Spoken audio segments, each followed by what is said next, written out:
Happy Monday, everyone. I hope you had a great weekend. Just a reflection and some focus for today that I was thinking about that I thought I'd share with you. Some of the conversations that came up this weekend was about communication. And communication obviously rules the planet. Whether you're communicating, that makes a statement, or whether you're not communicating, that makes a statement. And so the way we were talking about it is relationships. And whether it's a relationship with the people that you work with, or with the people that you're friends with, or your small family, your internal family, or your external family, or your neighbors in your neighborhood, or with your children and the different groups that they belong to.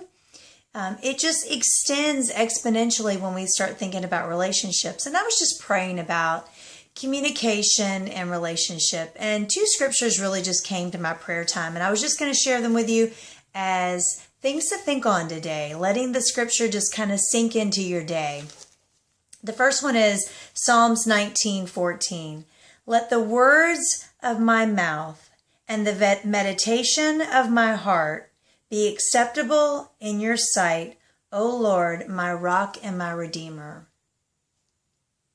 Let the words of my mouth and the meditation of my heart.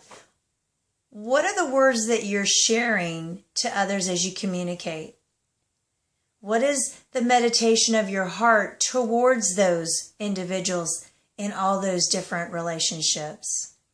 I know that we may not be receiving it all the time, but that doesn't mean that we're not to give it. I always think to myself on these specific words, and I'm not trying to be, little Miss Pollyanna, but let the words of my mouth and the meditation of my heart be acceptable in your sight. If Jesus was sitting with me at work, how would I treat others?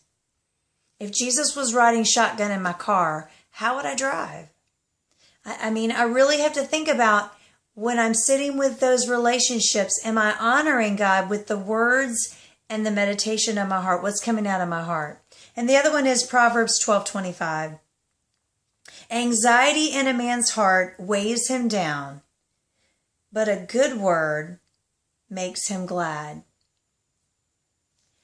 Think about all the anxieties that we carry through all day long. And in our anxiety, we communicate that way. We get excited or we get mad or we get frustrated, and we have facial expressions going on. We have body language that goes on. We have nonverbal, verbal. We have, actions and reactions. And that anxiety, not only are we maybe receiving it from someone else and then we react, but we then give it. Are we creating anxiety in someone else's day? And then the last part of that is, but a good word makes him glad. What seeds are you sowing as you communicate? Are you really thinking about the effects of that? Because, it matters. Those words sink in and those actions sink in. And that is the communication that affects relationships. So just things to think about today about your own self and pondering how you communicate and what messages you're sending out when you don't say anything and what messages you send out when you are speaking. Have a blessed day. Go out and give away some smiles, spread some kindness around, do some good deeds for others just because, and hug people, even the ones that don't want it. They probably need it the most.